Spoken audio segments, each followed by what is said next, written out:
बोले सदगुरुदेव भगवान की जय। इष्ट देव भगवान की जय। गजानंद भगवान की जय। गुरुर्ब्रह्मा गुरुर्विष्णु गुरुर्देव महेश्वर गुरु साक्षात् परम ब्रह्मा तस्मै श्री गुरुवे नमः। अखंड मंडलाकारं व्याप्तं येन चराचरं तत्पदं दर्शितं येन तस्मै श्री गुरुवे नमः।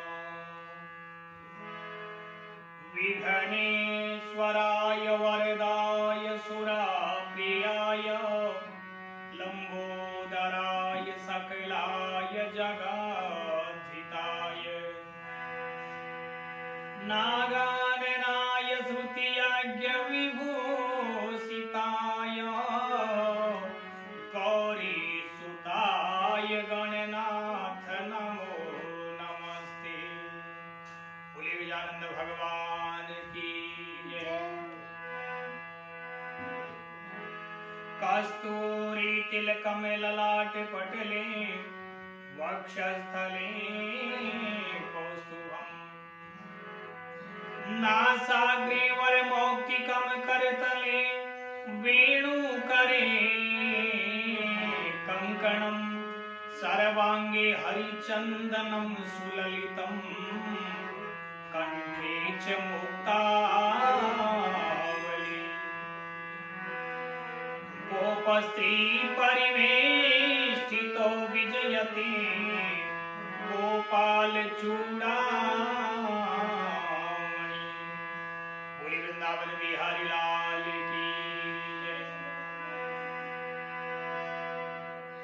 तुलसीदास जी के पद कमल बारंबार मनाऊं गुण गाऊं सिया राम के हनुमत हो सहाय। गुण गाऊं सिया राम के हनुमत हो सहाय। ले सदा सुध दीन की सहज दया के धाम। लेत सदा सुध दीन की सहज दया के धाम। जननी जनक लौमसी गिरी मेरे प्रभु श्री सीताराम।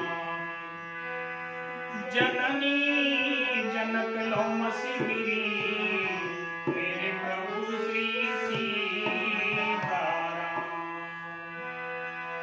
बोली सदगुरुदेव भगवान की। अपने अपने घरन की सबका तो पीर तुम्हें पीर सब घरन की मेरे धन्य धन्य रघुवीर। तुम्हें पीर सब घरन की मेरे धन्य धन्य रघुवीर। बोले राघवेंद्र सरकार की सच्चिदानंद भगवान की जय। सभी देवी देवताओं को हृदय से वंदन करते हुए प्रणाम करते हुए सभी विद्वत जन महानुभावों को पिता तुल्य वृद्धजनों को मंगलमयी मूर्ति माताएं बहनों जो भी भागवत कथा के रसिक श्रोता भगवान की रसमयी कथाओं का आनंद लेने वाले भरे जो श्रोता है सभी को व्यासपीठ से एक बार फिर नमन करूं। ये कोरोना काल का जो संकट वैश्विक महामारी के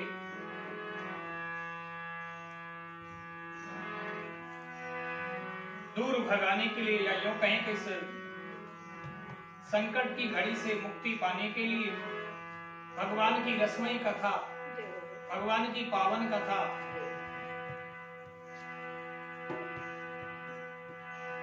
आपके समक्ष आज श्रवण कराऊं। भगवान का पावन चरित्र आप सभी के जीवन में, सभी परिवारजन, नगर, क्षेत्र, शहर, जो भी भगवान की कथाओं का श्रोता आनंद ले रहे हैं, सभी के जीवन की मंगल कामना करूं और सभी के इस संकट की घड़ी से उभरने के लिए भगवान की ये पावन कथा, रसमयी कथा, मंगलमयी कथा, पुनीत कथा, साक्षात कल्प वृक्ष का पका हुआ फल का जो रसपान है, आपके जीवन में जरूर मधुरता और आनंद प्रदान करेगा। आइए तो भगवान का पावन चरित्र श्रवण करें। भगवान की ये मंगलमयी कथा, पावन कथा बड़े ही भाग्य से, सौभाग्य से प्राप्त होती है। बंधुओं,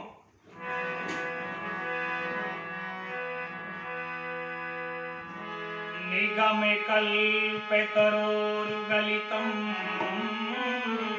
फलम्, निगमे कल्पतरोर्गलितं फलम्,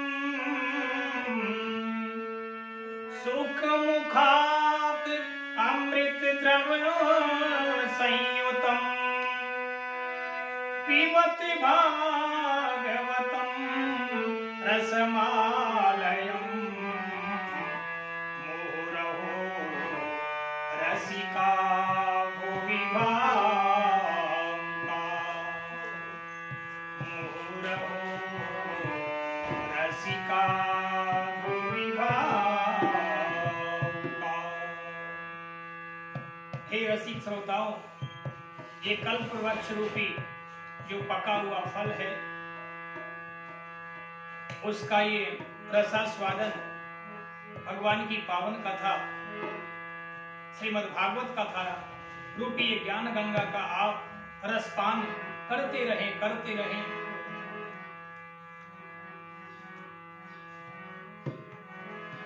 श्रीमद् भागवत का व्याख्यान कहें, पावन चरित्र को श्रवण कराने का जो सौभाग्य प्राप्त हुआ है और सुनने का जो पूर्व में भी सौभाग्य प्राप्त हुआ है, बड़े ही तपस्वी विद्वान हैं, जिन पर भगवान की असीम अनुकंपा, भगवान की विशेष कृपा हुई है। नैमिषारण्य क्षेत्र में सौनकादिक 88,000 ऋषि इस पावन कथा के बड़े ही भावुक और रसिक और विद्वत जन महानुभाव श्रोता हैं और परम विद्वान कहें, बड़े ही भगवान के परम भक्त सूत जी महाराज उच्च आसन पर विराजमान होकर के कथा श्रवण करा रहे थे।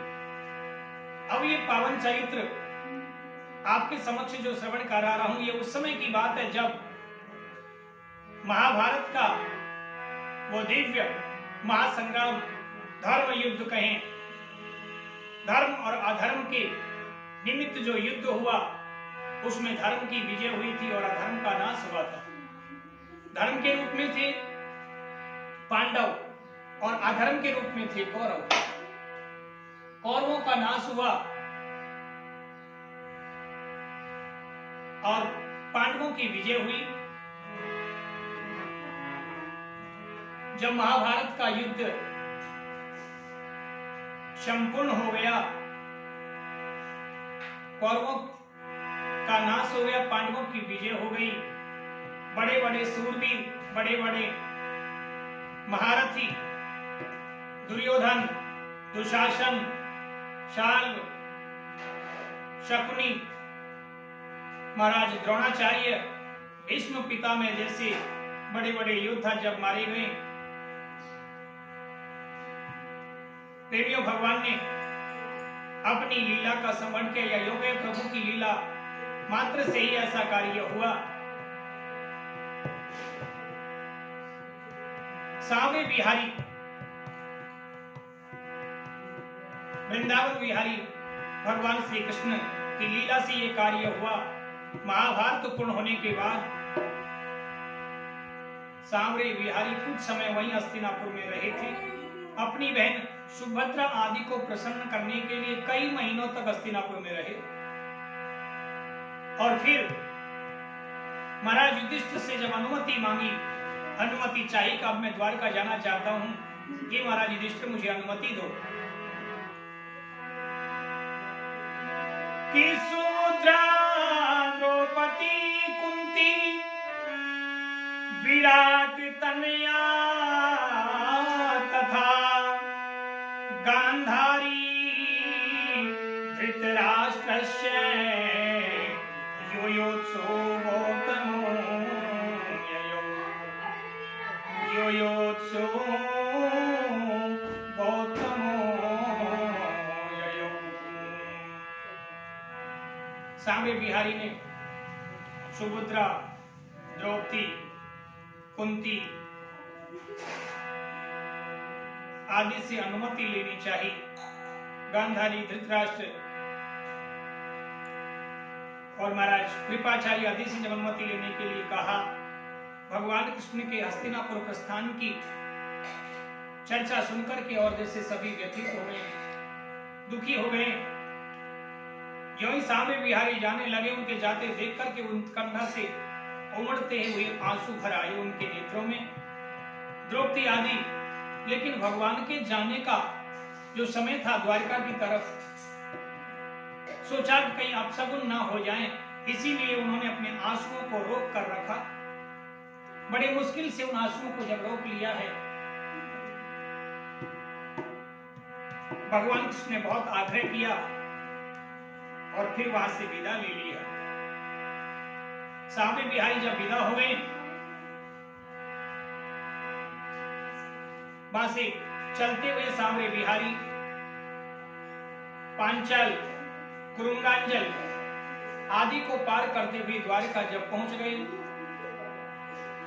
उधर द्वारका की जो प्रजा है उन्होंने भगवान कृष्ण का स्वागत सत्कार किया है। सूची कहते हैं ऋषियों, सांवरे बिहारी तो द्वारका में पहुंच गए जहां पर स्वागत सत्कार हो रहा है, और इधर हस्तिनापुर में अभिमन्यु की जो पत्नी थी उत्तरा के यहाँ परीक्षित जी महाराज का जन्म जो हो गया है, उनके लालन पालन में सभी व्यस्त हैं। परीक्षित जी महाराज को खिला रहे हैं और परीक्षित जी महाराज का बड़े भाव से लालन पालन जब हो रहा था और महाराज युधिष्ठिर का राज कार्य जब चल रहा था, 3 अश्वमेध यज्ञ किया महाराज युधिष्ठिर ने सांवरे बिहारी की कृपा से ही।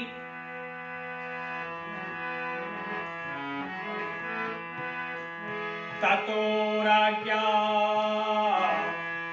व्यनुज्ञाते कृष्णया से बंधुभिः ययौ द्वारवती ब्रह्मन् सार्जुनो यदुभिः व्रतः। आखिर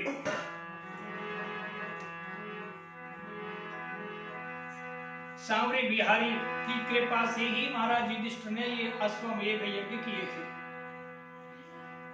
बड़ाई पुण्य कार्य महाराज युधिष्ठिर ने जब किया था, सांवरे बिहारी भी द्वारिका से आए थे और अपनी रानियों के साथ बड़े भाव से उनके यज्ञों को संपन्न करवाया था। और फिर हे ऋषियों, युधिष्ठिर आदि भाइयों से और द्रौपदी से फिर अनुमति लेकर के विदा होकर के और अर्जुन के साथ फिर द्वारिका चले गए थे। आज जब द्वारिका पुनः द्वारिका की ओर प्रस्थान हो गए, द्वारिका पहुंच गए हैं, हे ऋषियों, इधर तो सांवरे बिहारी द्वारिका में निवास कर रहे और हस्तिनापुर में महाराज युधिष्ठिर का प्रसन्नता पूर्वक राजकार्य चल रहा था। और हे ऋषियों, विदुर जी महाराज जो है कौरवों में पांडवों में यदि कोई वयोवृद्ध है तो वो है विदुर जी महाराज। और विदुर जी महाराज महाभारत का युद्ध हुआ भी नहीं था, उससे पूर्व ही यहां से या यूं कहे कि हस्तिनापुर का त्याग करके और चले गए थे। हे ऋषियों, विदुर जी महाराज का भी बड़ा भारी अपमान किया था। ऋषि कहने लगे महाराज वो पावन चरित्र भी हमें श्रवण करा दो। तो सूत जी कहने लगे हे ऋषियों,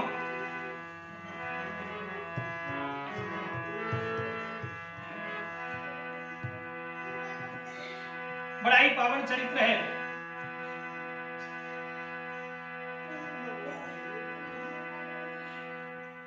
विदुर जी महाराज जब महाभारत का युद्ध नहीं हुआ था, सांबे बिहारी ने आकर के भी और इन कौरवों को समझाया था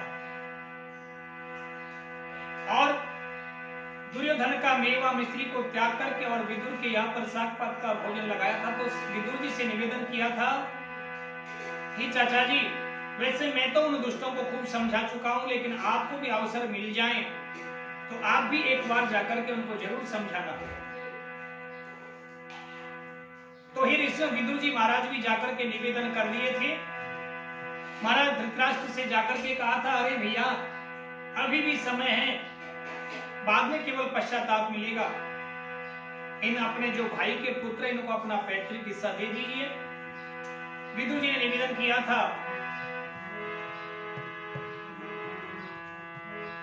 पाँच ही गाँव दे दो गुजर के लिए, पाँच ही गाँव दे दो गुजर के लिए, जिससे संग्राम की घड़ी टल जाएगी, वरना ऐलान है बंसी वारे का ये, वरना ऐलान है बंसी वारे का ये, भाई भाइयों में तलवार चल जाएगी, भाई भाइयों में तलवार चल जाएगी।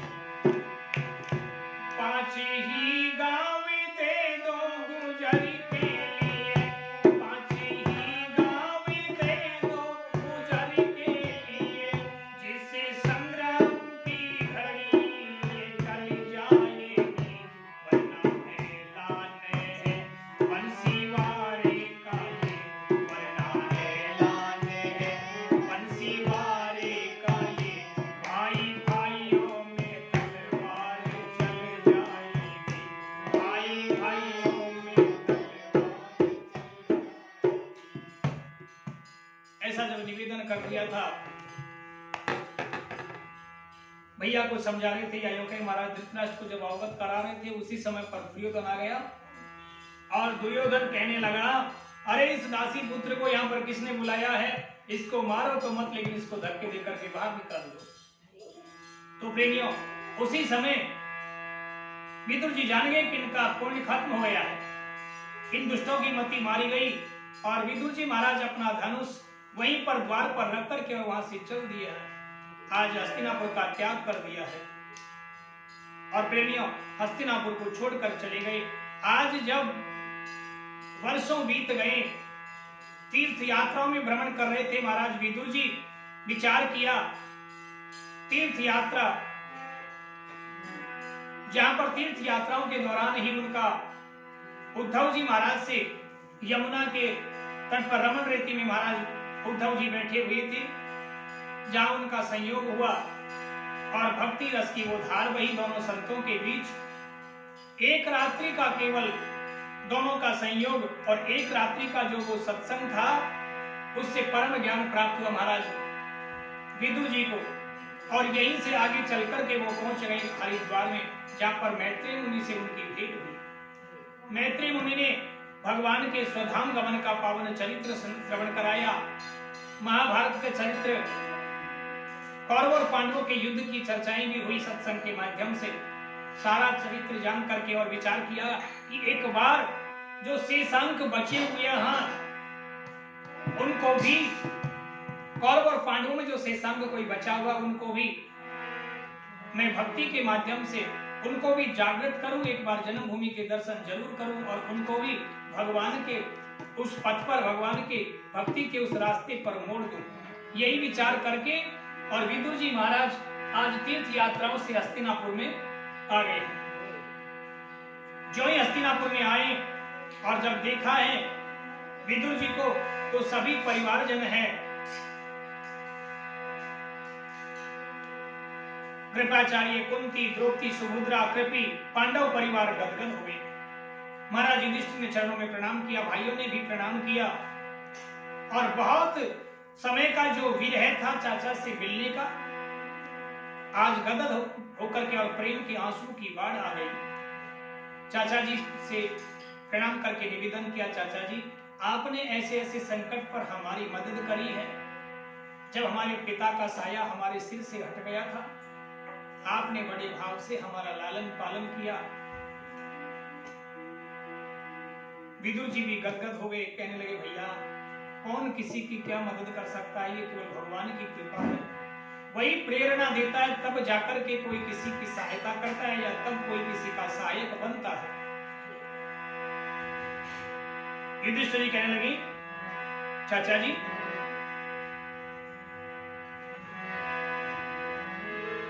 कि भवद विद्या भागवतः तीर्थभूता स्वयं विभो तीर्था कुर्वन्ति तीर्थानि स्वान्तस्थेन गतावृता। चाचा जी आप तो स्वयं ही तीर्थ रूप हो। आप विद्वान जो लोग होते हैं, संत पुरुष होते हैं, वो वास्तव में तीर्थ है। और संत जो होते हैं वो तीर्थों को पवित्र करते हैं। तीर्थ भी है पवित्र हो जाते हैं पापियों के आगमन से, या यो कहिए कि पापियों के कर्मों से तीर्थ स्थल भी अपवित्र हो जाते हैं, जिन्हें साधु संत लोग ही उनको पुनीत करते हैं या यो कहेंगे पवित्र करते हैं। और आप तो साक्षात तीर्थ हो। आप जगह जगह के पावन जो स्थल है उनको और भी अधिक पावन कर दिया आपने, उनको महातीर्थ बना दिया। हे चाचा जी आपने तीर्थाटन किया है, अनन्य पवित्र पावन तीर्थों का भ्रमण किया है, उन तीर्थों की आप चर्चा करें। और चाचा जी आप उन तीर्थ यात्राओं के दौरान द्वारका तो जरूर गए होंगे, तो हमारे स्मृत जन हैं कृष्ण और बलराम, हमारे मामा महाराज वसुदेव जी, मामी देवकी और कृष्ण और बलराम जी की पत्नियां सत्यभामा, रुक्मणी आदि जो पटरानी रानियां हैं, सब कुशल मंगल तो है। आपीने श्रूयधस्ताते बांधवा कृष्ण देवते दृष्ट्वां श्रुता वायद वह स्वपुर्यो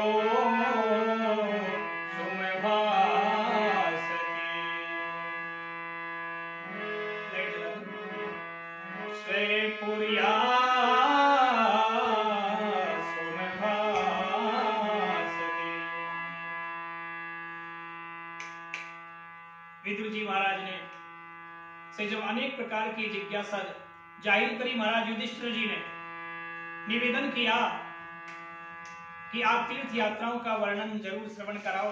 आप तीर्थ यात्राओं के दौरान कहां कहां गए? आप हस्तिनापुर तो चाचा जी आप द्वारका भी गए होंगे, और द्वारका में जब गए तो वहां पर हमारे सुहृद, हमारे बंधुजन कैसे हैं, कुशलता उनकी सुनाओ। हमारे मामा और मामियों के कुशलता समाचार सुनाओ।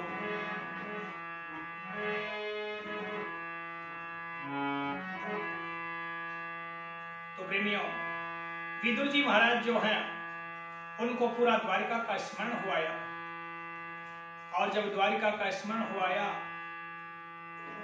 उनकी लीलाओं का उनके मानस पटल पर अजब अंकित हो गई है। भगवान की लीलाएं का बखान करने लगे, लेकिन विदुर जी महाराज ने यदुकुल का जो संहार हुआ, यदुकुल का जो नाश हुआ, वो पावन चरित्र नहीं श्रवण कराया, भगवान के स्वधाम गमन का पावन चरित्र श्रवण नहीं कराया। और जब कुछ समय हस्तिनापुर में रह रहे थे, एक दिन की बात, विदुर जी महाराज राजमहल में, महाराज धृतराष्ट्र के महल में पहुंच गए। गांधारी को भी प्रणाम करके, महाराज धृतराष्ट्र को भी प्रणाम करके और बैठ गए और निवेदन करने लगे हैं महाराज धृतराष्ट्र से, आहो महीयसी,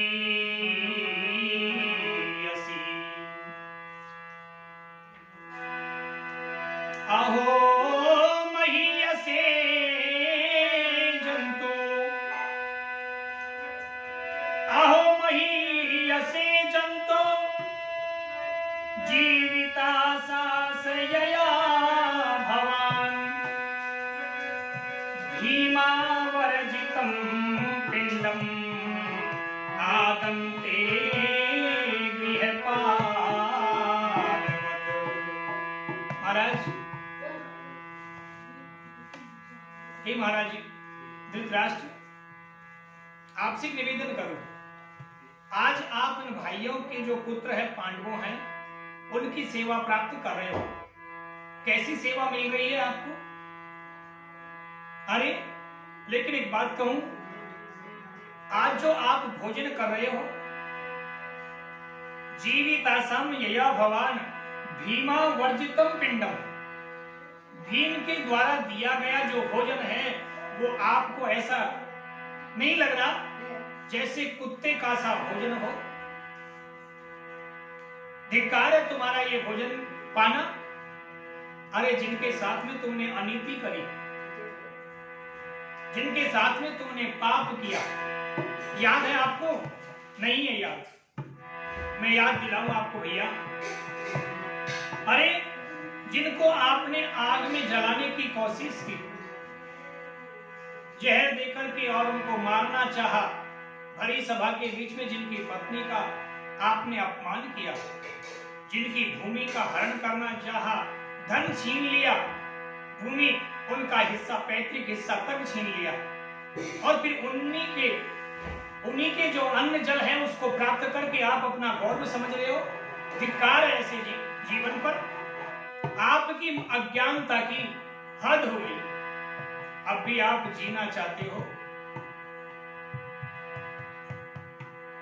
इतना कहते ही तो धृतराष्ट्र अधीर हो गए, कहने लगे, विदुर क्या करूं, कहां जाऊं, कहां जाऊं?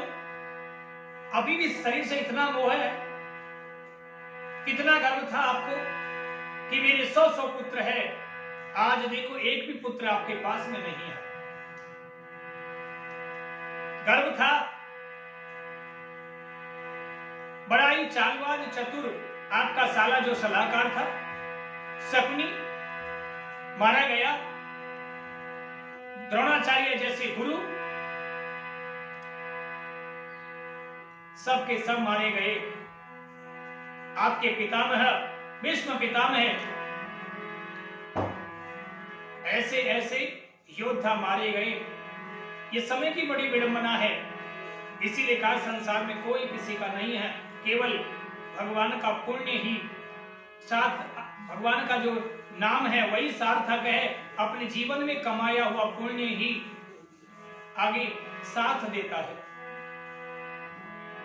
महाराज मैं तो यही कहता हूं, भगवान को अपना मन तन समर्पण कर दो, यही जीवन का सार है भैया, और कुछ नहीं रखा है। यही मन में इच्छा होनी चाहिए कि हे प्रभु तू जहां भी मुझे रखे, जैसा भी रखे, मैं वैसे ही रहूं, मेरा ये जीवन आपके चरणों में समर्पित हो। इसलिए महाराज धृतराष्ट्र, मेरा तो आपसे यही कहना है कि भगवान को अपना तन मन समर्पित कर दो और अब तो संन्यास की ओर अग्रसर हो जाओ और भगवान से यही कह दो,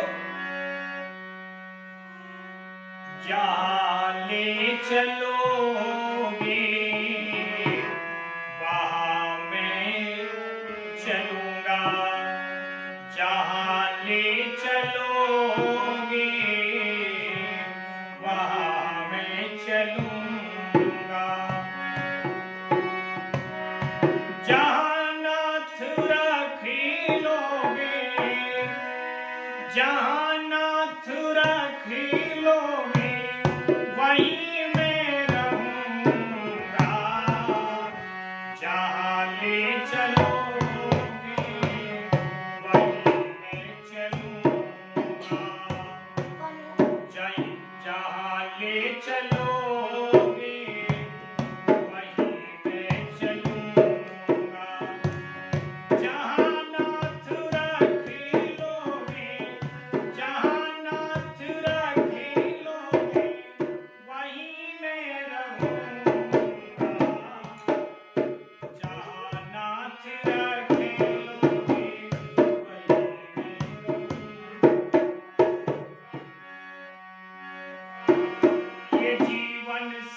ये जीवन समर्पित चरण में तुम्हारे, तुम ही मेरे सारे बसे, तुम ही प्राण प्यारे। तुम्हें छोड़कर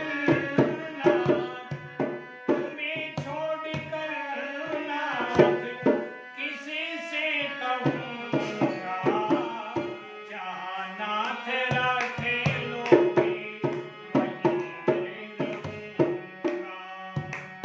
जहाँ नाथ रखे लोगे वहीं मैं रहूँगा, जहाँ नाथ रखे लोगे, जहाँ नाथ रखे लोगे वहीं मैं रहूँगा, जहाँ ले चलोगे वहीं मैं चलूँगा, जहाँ ले चलोगे वहीं मैं चलूँगा। ना कोई बुलाना,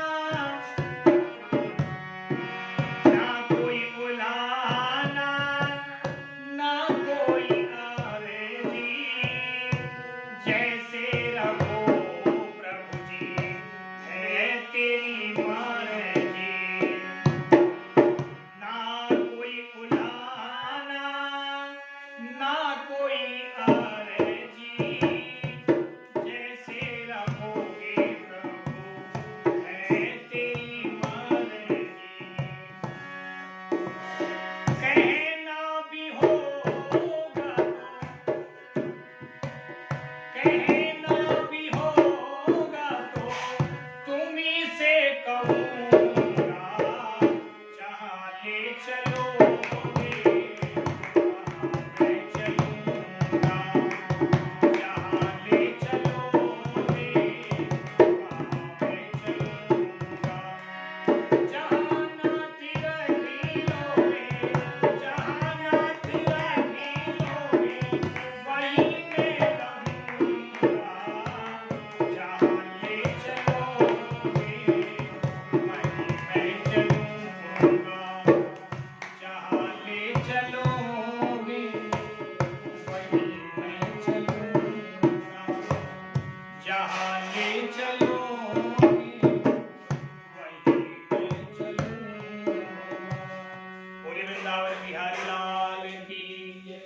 तो प्रेमियों, विदुर जी महाराज ने महाराज धृतराष्ट्र को बहुत कुछ समझाया और अवगत कराया। ये योग एक सत्संग चर्चा करी। भैया अभी भी समय है और मेरा तो यही कहना है, इस गृहस्थी से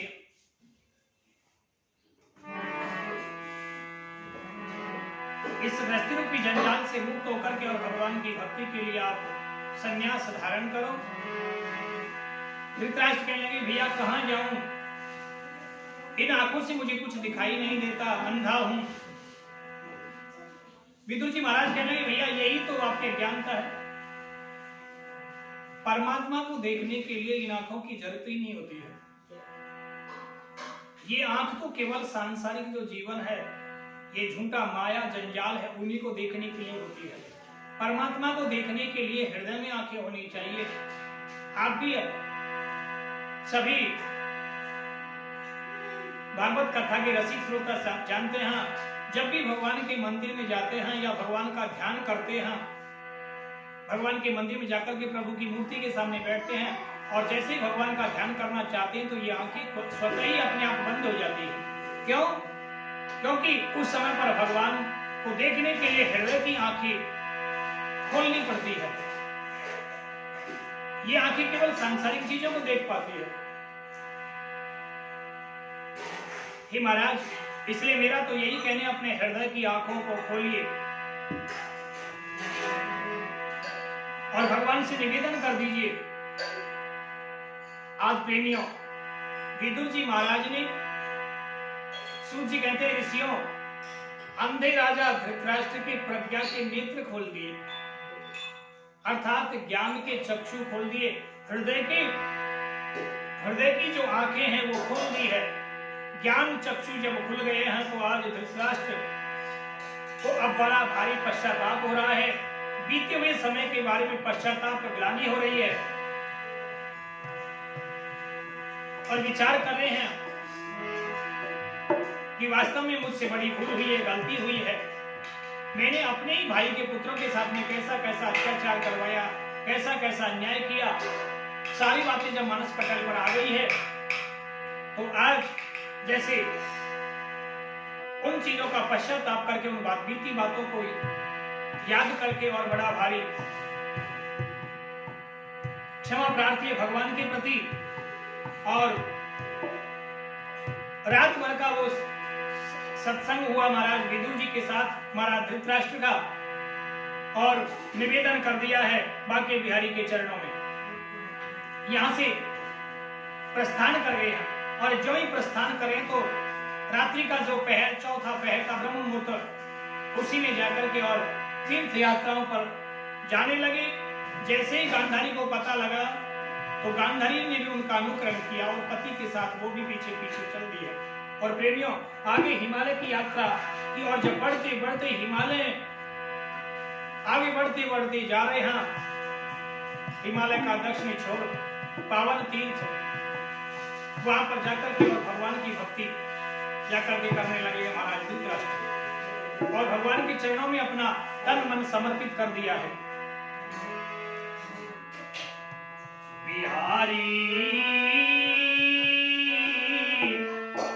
ब्रज में घर मेरा बसा दोगे तो क्या होगा। बिहारी ब्रज में घर मेरा बसा दोगे तो क्या होगा। कृपा करके जो वृंदावन बुला लोगे तो क्या होगा। बिहारी बिहारी ब्रज में घर मेरा बसा दोगे तो क्या होगा। बिहारी ब्रज में घर मेरा बसा दोगे तो क्या होगा। कृपा करके जो वृंदावन बुला लोगे तो क्या होगा। बुला लोगे तो क्या होगा। बिहारी ब्रज में घर मेरा बसा दोगे तो क्या होगा। कभी तुम्हें सपने में आकर, कभी तुम्हें सपने में आकर अंतर ध्यान हो जाते। कभी तुम सपने में आकर अंतर ध्यान होते हो। हमारे बीच का पर्दा हटा दोगे तो क्या होगा। बिहारी ब्रज में घर मेरा बसा दोगे तो क्या होगा। बिहारी ब्रज में घर मेरा बसा दोगे तो क्या होगा।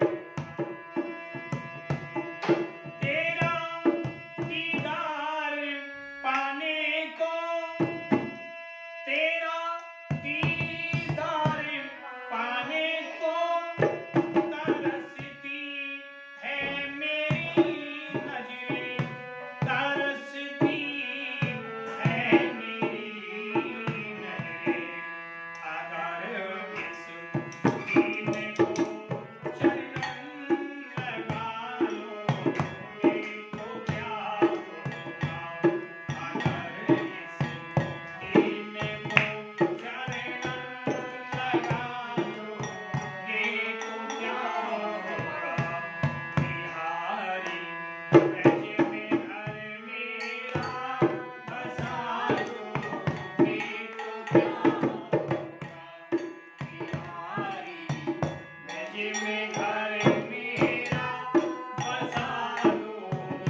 तो प्रेमियों, इधर तीर्थ यात्राओं पर प्रस्थान कर गए हैं महाराज गांधारी और महाराज युधिष्ठिर जी, और उन्हीं के साथ तीर्थ यात्राओं की ओर प्रस्थान कर लिया है महाराज विदुर जी ने।